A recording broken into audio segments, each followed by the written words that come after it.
India's number 1 varicose veins hospitals అబిస్ను సంప్రదించండి. మీ నొప్పి లేని ప్రయాణాన్ని ప్రారంభించండి. అందరికీ నమస్కారం. నేను మీ మాధురి. మీరు చూస్తుంది సుమన్ టీవీ నెట్వర్క్. ఇప్పుడు మనం మాట్లాడుకోబోయేది దశపాపహర దశమి గురించండి. దశపాపహర దశమి పేరులోనే మనకి కనిపిస్తుంది, తెలుస్తుంది కదా, 10 పాపాలను హరించే ఒక రోజు అదే దశమి అని చెప్పి. మరి ఇలాంటి పుణ్య తిథి రోజున మనం ఏం చేయాలి, ఎలాంటి పనులు చేసుకోవడం వల్ల నిజంగా మనకి పాపాలు అన్నీ కూడా హరించిపోతాయి, ఇలాంటి ఆసక్తికరమైన విషయాలు మనకి తెలియజేయడానికి మనతో పాటు ఉన్నారు ప్రముఖ జ్యోతిష్య వాస్తు పండితులు బ్రహ్మశ్రీ శ్రీ నందిబట్ల శ్రీ హరిశర్మ గురువు గారు. నమస్కారం గురువు గారు. వాగర్థావివ సంపృక్తౌ వాగర్థ ప్రతిపత్తయే జగతః పితరౌ వందే పార్వతీ పరమేశ్వరౌ. ఆదిత్యాయ చ సోమాయ మంగళాయ బుధాయ చ గురు శుక్ర శనిభ్యశ్చ రాహవే కేతవే నమః. శృంగేరి జగద్గురు పీఠాధిపతులకి, కంచి పీఠాధిపతులకి నమస్కారములు తెలియజేసుకుంటూ కార్యక్రమాన్ని ప్రారంభిద్దాం. గురుగారు, దశపాపహర దశమి పేరులోనే అర్థమవుతుందండి, దశ పాపాలని హరించే దశమి అని చెప్పి. అసలు ఈ రోజు యొక్క విశిష్టత ఏంటంటారు గురుగారు? మనకున్నటువంటి చెప్పుకోదగ్గ పండుగలలో దశమితో ఉండేటువంటి పండుగలు సంవత్సరం మొత్తంలో రెండమ్మ. అంటే మొదటి రోజున ప్రారంభించి, పాడ్యమి రోజున ప్రారంభించి దశమి వరకు పండుగగా చేసుకునేటువంటిది అందరికీ తెలిసిందే దసరా నవరాత్రులు, విజయ దశమి అని చెప్పి మనం చెప్పుకుంటాం. కానీ అందరికీ తెలియనటువంటిది, కొద్దిమందికే తెలిసినటువంటిది దశపాపహర దశమి అని చెప్పి ఈ జ్యేష్ఠ మాసంలో వస్తుంది. ఈ జ్యేష్ఠ మాసంలో పాడ్యమి నుంచి మొదలుకొని దశమి తిథి వరకు కూడా కాశీలోని దశాశ్వమేధ ఘాట్లో స్నానం ఆచరించి ఆ దశాశ్వమేధ ఘాట్లో ఉన్నటువంటి శివలింగాన్ని గనక దర్శనం చేసుకుంటే, ఏ రోజుకు ఆ రోజు దర్శనం చేసుకుంటే మనకు లింగ పురాణం ప్రకారము, శివపురాణం ప్రకారం చెప్పబడినటువంటిది గత 10 జన్మలలో ఉన్నటువంటి దోషాలు తొలగిపోతాయి. ఓకే. దశమి రోజున పూర్తిగా చూసుకుంటే ఈ జన్మలలో అంటే దశపాపాలు అంటే మనం చెప్పుకుందామమ్మా, వాక్కు చేత 3, శరీరము చేత 3, మనస్సు చేత 4, ఈ మొత్తము కలిపి 10 రకాలైనటువంటి దోషాలు మనం నిత్యం జరుగుతూనే ఉంటాయి మన శరీరంలో. అటువంటివన్నీ కూడాను తొలగిపోతాయి అని దాని అర్థం.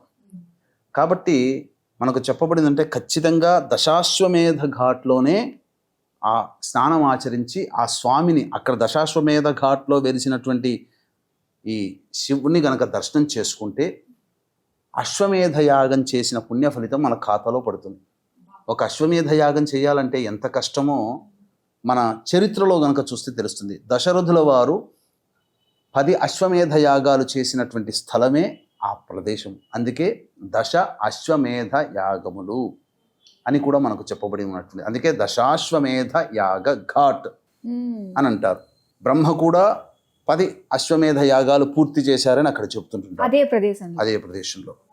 అందుకనే అక్కడ స్నానం ఆచరించి అక్కడ కొలువైనటువంటి ఈశ్వరుని దర్శనం చేసుకుంటే చాలా విశేషమైనటువంటి ఫలితము, 10 రకాలైనటువంటి దోషములు తొలగిపోతాయి. అశ్వమేధ యాగ ఫలితాన్ని మన ఖాతాలోకి వేయడం జరుగుతుంది.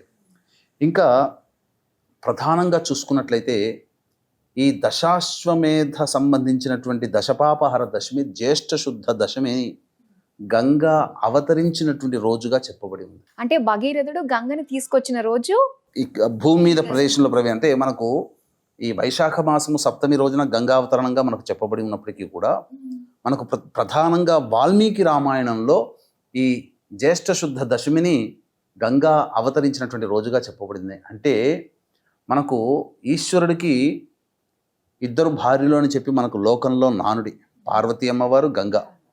అంటే విష్ణు యొక్క పాదముల నుంచి ఉద్భవించినటువంటిది, ఎక్కడో విష్ణు లోకంలో వైకుంఠంలో ఉద్భవించినటువంటి గంగ ఆ వస్తున్నటువంటి ప్రవాహ వేగాన్ని భరించే శక్తి భూమికి లేదు.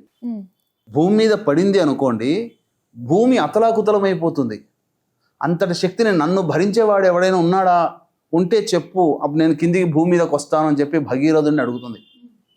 అడిగితే ఎవరూ కానరాక భగీరథుడు పరమేశ్వరుని కోసం తపస్సు చేస్తే పరమేశ్వరుని తన జటాజూటంలో అమ్మవారిని బంధించి ఒక జట గుండా ఈ గంగని మనకు పంపించడం జరిగింది.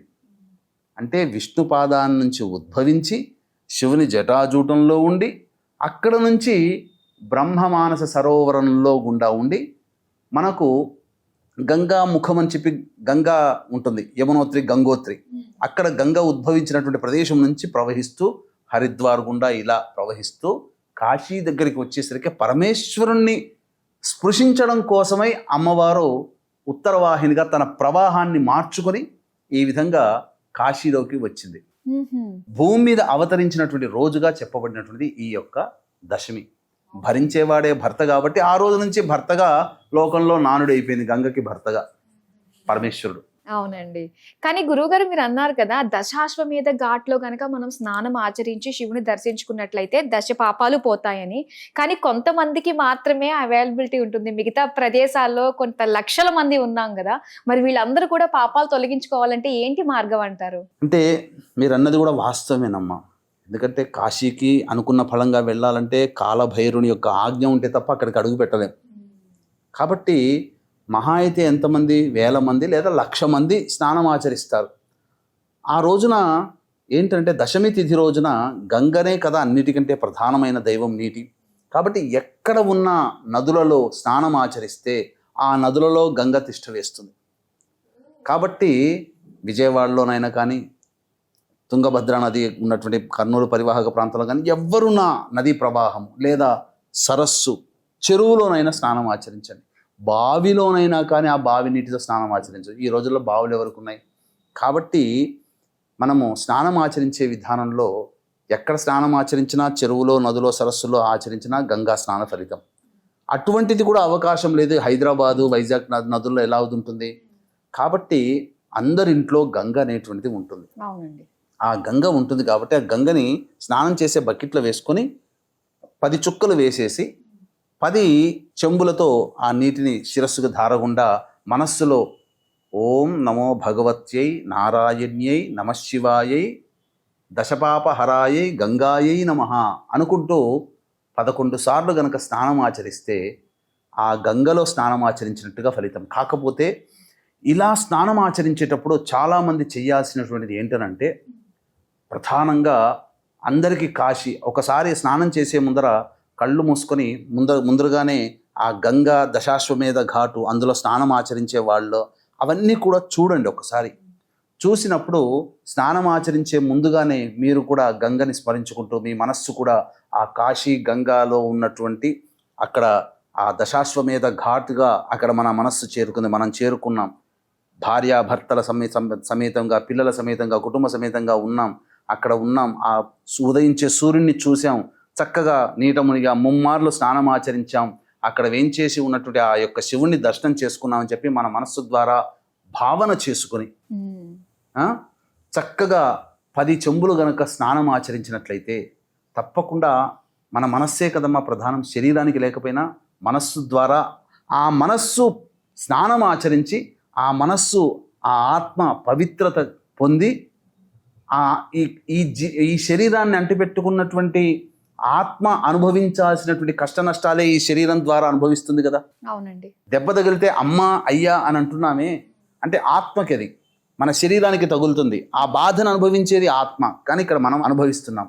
కాబట్టి ఆ ఆత్మ ఏదైతే ఉందో గత జన్మలో చేసినటువంటి దోషాలన్నీ కూడా ఈ శరీరాన్ని, మీ శరీరమైనా నా శరీరాన్నైనా అంటిపెట్టుకున్నటువంటి ఆత్మకి ఆ దోషం తొలగిపోతుంది.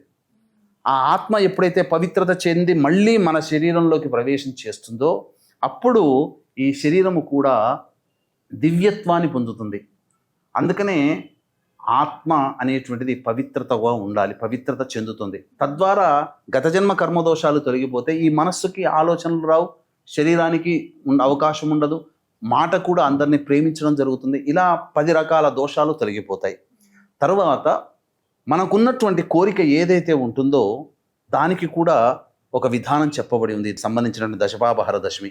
అలాగే ఈశ్వరుని ఏ విధంగా అర్చించాలో కూడా మనకు చెప్పబడి ఉంది. వీక్షించేటువంటి ప్రేక్షకులకి గమనిక, జ్యేష్ఠ పౌర్ణమి, దీన్ని మహాజ్యేష్ఠ పౌర్ణమి అని అంటారు. అంటే బుధవారము బుధుడికి సంబంధించింది, జ్యేష్ఠ నక్షత్రము అధిపతి బుధుడే. జ్యేష్ఠ మాసములో పౌర్ణమికి వస్తుంది, అది కూడా బుధునికి సంబంధించిన మాసం. దీనినే మహాజ్యేష్ఠ పౌర్ణమి అని అంటారు. ఈ సందర్భంగా జాతకరీత్యా కలుగు విద్య, వివాహ, ఉద్యోగ, దాంపత్య, అనారోగ్య సమస్యల నివారణకి, మరియు శని ప్రభావం, గురువు, రాహు, కేతు మారారు కాబట్టి ఈ గ్రహాల దోష నివారణకై మీన, మేష, మిథున, కర్కాటక, సింహ, కన్య, వృశ్చిక, ధనుస్సు, కుంభ రాశులలో జన్మించిన వారికి శని దోష పరిహారార్థమై ఈ యొక్క సర్వదోష నివారణ పూజలు, హోమాలలో భాగంగా కార్యక్రమాలు, వివిధ రకాలైనటువంటి కార్యక్రమాలు జరిపించి శక్తిపాతము చేయబడినటువంటి శంకరుంగలి మాలని ఈ జూన్ 11వ తేదీన జరిపించడం జరుగుతుంది. కాబట్టి 9 గంటలకి ప్రారంభమవుతుంది కార్యక్రమం. ఉదయం 8 గంటల లోపలైనా కానీ ఈ కార్యక్రమంలో మీ గోత్రనామాలు నమోదు చేసుకోవచ్చు. ఇక 10 రకాలైనటువంటిగా విధంగా చెప్పుకున్నాం కదమ్మా. స్నానం ఆచరించిన తర్వాత ఒక 108 సార్లు తక్కువ కాకుండా ఓం నమో భగవత్యై దశపాపహరాయై నారాయణ్యై నమశివాయై గంగాయై నమః అనే నామాన్ని 108 సార్లు జపించి ఆవు నెయ్యి, నల్ల నువ్వులు, పేలపిండి, బెల్లము ఇవన్నీ కలిపి ఒక 10 ముద్దలు చేసుకోవాలి. చేసుకొని పారుతున్నటువంటి నీటిలో మీ యొక్క సంకల్పం నెరవేరాలి, మీ కోరిక నెరవేరాలని ఆ నీటిలో 10 సార్లు గంగని స్మరించుకుంటూ వదిలేయండి. నది ఉండదు, చెరువు ఉండదు, సముద్రం ఉండదు, బావి ఉండదు. అటువంటి వాళ్ళు ఒక బకెట్ నీళ్ళల్లో ఆ విధంగా ఉత్తరం వైపున ఫేస్ పెట్టి ఈ విధంగా మీ సంకల్పం నెరవేరని ఆ యొక్క 10 ముద్దలని ఆ బకెట్లో వేయండి. కరిగిపోతుంది. ఆ నీరు ఎవరి తొక్కని ప్రదేశంలో వేయవచ్చు.